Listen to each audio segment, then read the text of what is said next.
The Assembly will now hear an address by His Excellency Volodymyr Zelensky, President of Ukraine. I request protocol to escort His Excellency and invite him to address the Assembly.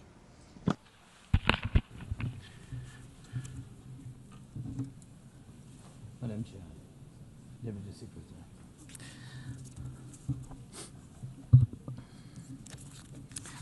Dear leaders, dear friends, and all those who can become our friends, because you want safety and peace just as much as we do. Today, no one but ourselves can guarantee security. Only strong alliances, only strong partners, and only our own weapons.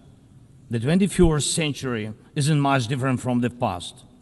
If a nation wants peace, it still has to work on weapons. It's sick. But that's the reality. Not international law, not cooperation. Weapons decide who survives.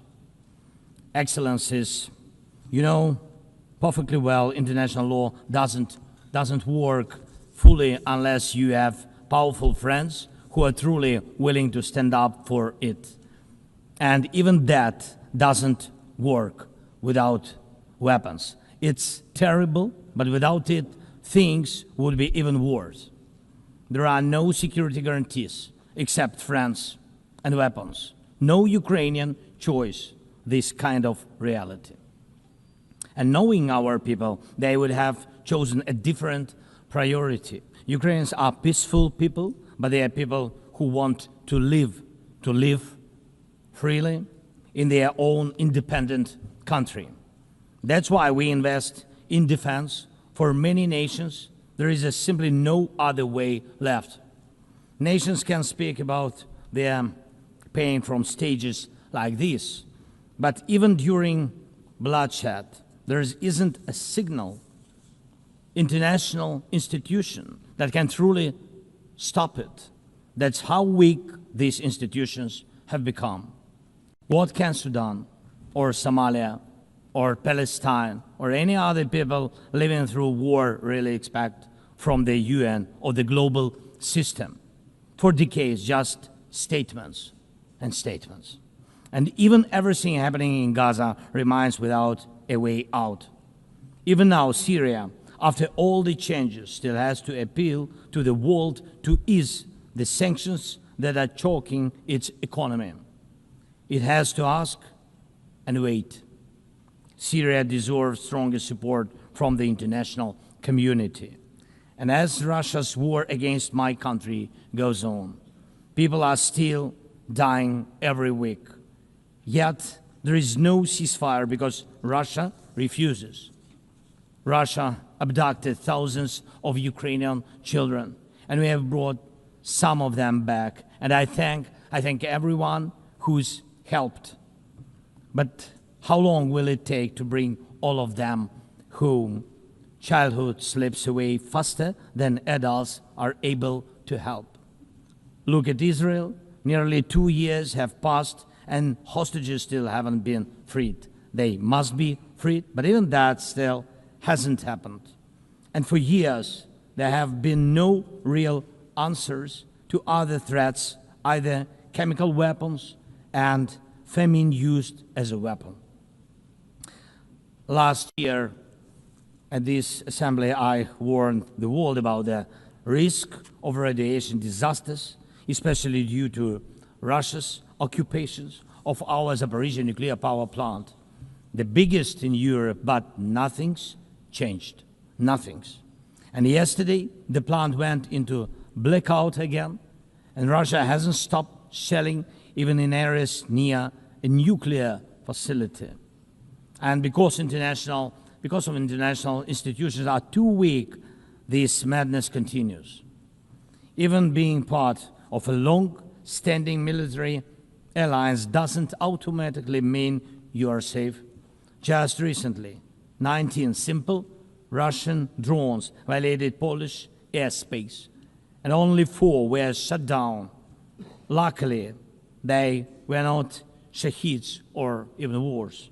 Otherwise, the results would have been horrific. Estonia had to call a UN Security Council meeting for the first time in history because Russian fighter jets deliberately entered its airspace. Moldova is defending itself again from Russia's interference. We are helping Moldova, and Russia's trying to do to Moldova what Iran once did to Lebanon. And the global response, again, not enough. We have already lost Georgia in Europe. Human rights and the European nature of the state system are only shrinking there. Georgia is dependent on Russia. And for many, many years, Belarus has also been moving toward dependence on Russia. Europe cannot afford to lose Moldova too. It's important to remember how the world once ignored the need to help Georgia after Russia's attack, and how the moment was missed with Belarus. How Moldova must not be lost. And for Europe, supporting Moldova's stability is not costly, but failing to do so would come at a much higher price. That's why the EU needs to help Moldova now with funding and energy support, not just words or political gestures. We must not forget about protecting the rights of people and the rights of nations in regions where these rights are under threat. The UN Charter and the Universal Declaration of Human Rights must apply everywhere. But the Taliban in Afghanistan dragged a whole country back into the dark ages. Cartels in some Latin America countries are more powerful than the government there. This is all about collapse of international law and the weakness of the international institutions.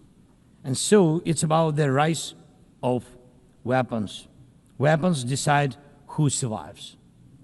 Excellencies, yesterday President Trump stood right here in this hall, and God saved him from a murder attempt during the campaign.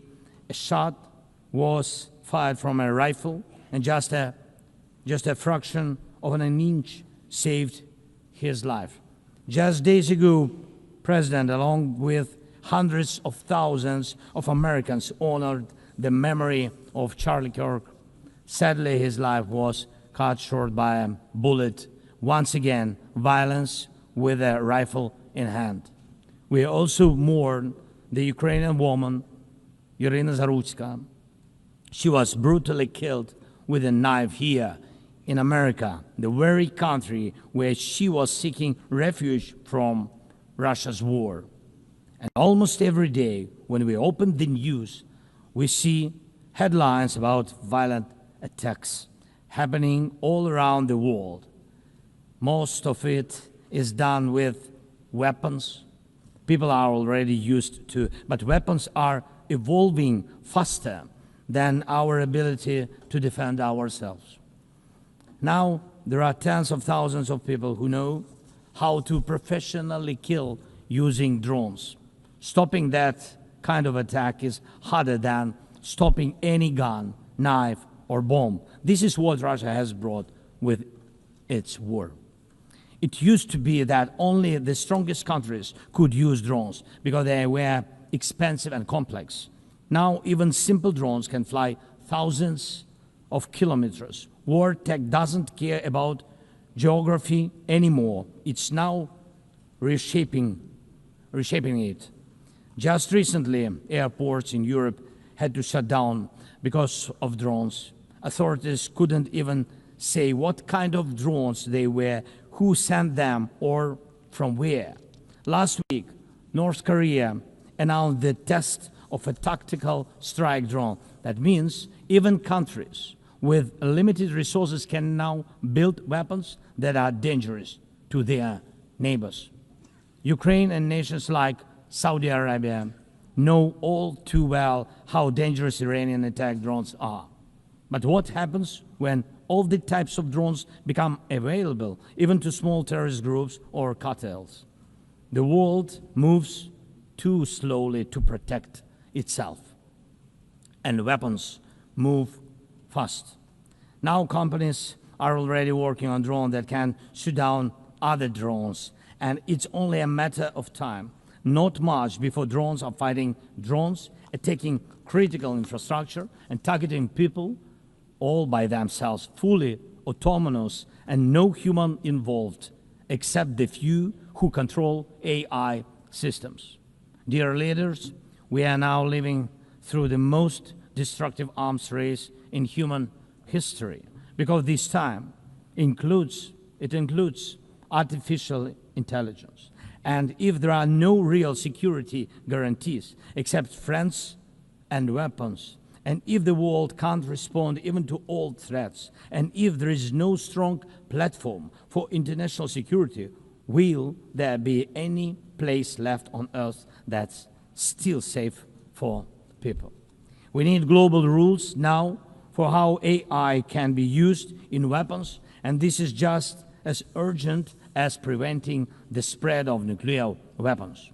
We need to restore international cooperation, real working cooperation for peace and for security. A few years from now might already be too late. 10 years ago, war looked different, and no one imagined that cheap drones could create dead zones, areas stretching for dozens of kilometers where nothing moves, no vehicles, no life. People used to imagine that only after a nuclear strike. Now it's drawn reality. Mass-produced, simple drones, and without AI yet. Ukraine doesn't have the big fat missiles dictators love to show off in parades, but we do have drones that can fly up to 2,000-3,000 kilometers. We had no choice but to build them to protect our right to life. Control over the sea used to depend on having a big navy. Ukraine doesn't have a big fleet, but we succeeded. In the Black Sea, we pushed what's left of the Russian navy into remote base. And we did it with sea drones. That's how we protect our ports and maritime trade routes, because Russia has left us no other choice. And our spiderweb operation, when cheap drones destroyed or damaged dozens of expensive Russian strategic bombers, became a real example for special forces around the world of what new weapons can do to old systems. These very Russian bombers attacked our cities. And none of this would have happened if Putin had not started this full-scale aggression, full-scale war. And every year that this war goes on, weapons become even more deadly. And only Russia deserves to be blamed for this.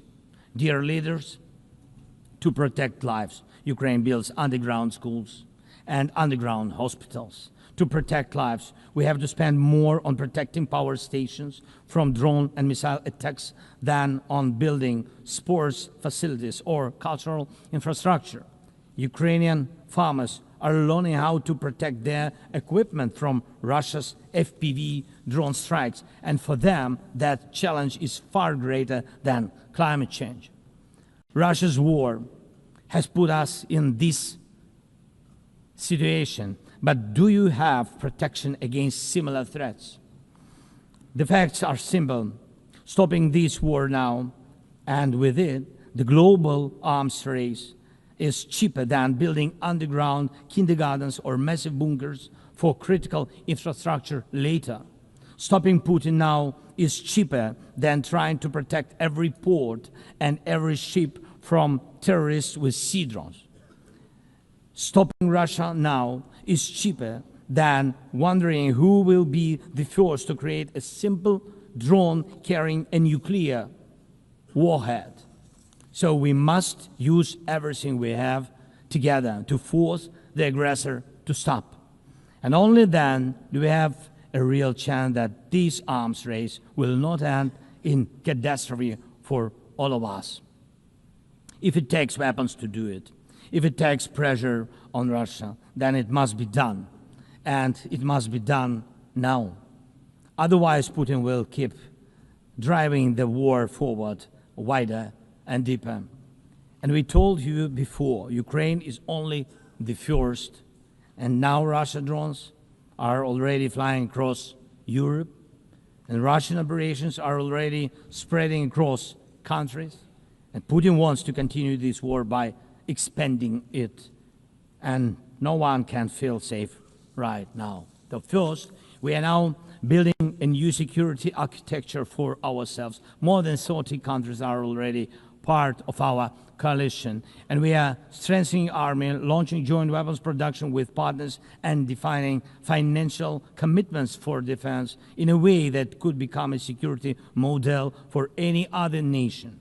If security guarantees work for Ukraine, something more than just friends and weapons, it will mean that people were able to make national security not a privilege for a few nations, but a right for everyone. Second, we are ready to make our modern weapons become your modern security, your modern weapon. And we have decided to open up arms exports. And these are powerful systems tested in a real war when every international institution failed. And we are also ready to grow our defense production together with strong partners so that their protection is modern and reliable. You don't need to start this race from scratch. We're ready to share what has already proven itself in real defense. And third, many in the world are still relaxed. Still. But look at how many countries are here at this General Assembly, countries that are at war, or just came out of war, or are trying to stop one, or openly getting ready for one. War has already reached too many people to pretend it has nothing to do with you. So it depends on you. Whether you help peace or continue trading with Russia and helping Russia to fund this war, it depends on you. Whether prisoners of war will be freed, whether abducted children will come home, whether hostages will be free. It depends on you what will define existence, war like now, or our joint strong actions as it should be. Yesterday we had a good meeting with President Trump, and I also spoke with many other strong leaders, and together we can change a lot. Of course, we are doing everything to make sure Europe truly helps. And of course, we count on the United States. I appreciate the support we are receiving. Yes, much depends on the G7 and G20, but in the end, peace depends on all of us, on the United Nations. So don't stay silent while Russia keeps dragging this war on. Please speak out and condemn it. Please join us in defending life and international law and order. People are waiting for action. Thank you so much. Slava Ukraini!